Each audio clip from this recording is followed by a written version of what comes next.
He arrived at Arsenal as if carved for a fight, a compact, muscular midfielder from Hale who played like he believed every ball was a declaration. Emmanuel Frimpong's youth years read like a highlight reel for potential, academy trophies, combative displays, and the kind of temperament that divides opinion and galvanizes fans. In those early months he felt inevitable, a physical presence to anchor midfield, a player built for the Premier League's heat.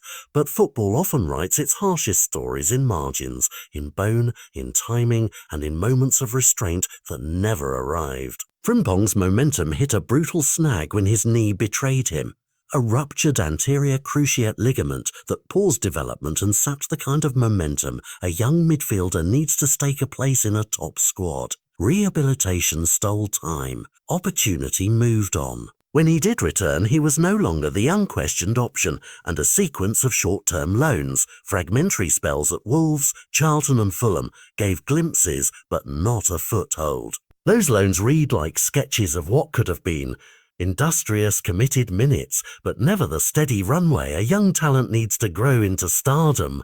The other side of Frimpong's story was temperament. He wore his personality like armor, frank interviews, a raw social presence, and a readiness to stand his ground won him a cult following, and the kind of attention that is equal parts charm and risk. Confrontations, viral phrases, and an unfiltered public voice made him impossible to ignore, and at times hard to trust in the conservative calculus of top-flight squad planning. In January 2014, he left for Barnsley in search of permanence, a modest fee marking a reset point more than a fresh valuation. From there his career took the path many footballers walk when the Premier League door closes, a nomadic pursuit of the game in places far from the Emirates, Russia, Sweden, Cyprus, each stop offering minutes, precipitation of hope, and new physical demands on a body already compromised by repeated ligament issues. His most consistent run came in Russia with FC Ufa, where he finally found steady selection and reminders that the player who bristled in youth still existed beneath the scar tissue. But professional football is as much about what you don't see, the dull ache after travel, the nagging fear before each training session, the calculus of another operation, and Frimpong's knees simply could not be trusted to carry the promise to its natural conclusion. In November 2017, another tear left him reassessing surgery and quality of life, and he admitted privately that he had already begun to distance himself from the idea of prolonged medical battles for an uncertain return. The official announcement came in early March 2019, retirement at an age that, on paper, reads like unfinished business. That end felt abrupt because Frimpong was never entirely anonymous. His energy, his occasional headline moments and the cultish Adenchi era meant fans remembered the player more vividly than his limited senior appearances would suggest. Yet his story is not merely one of what ailed his body,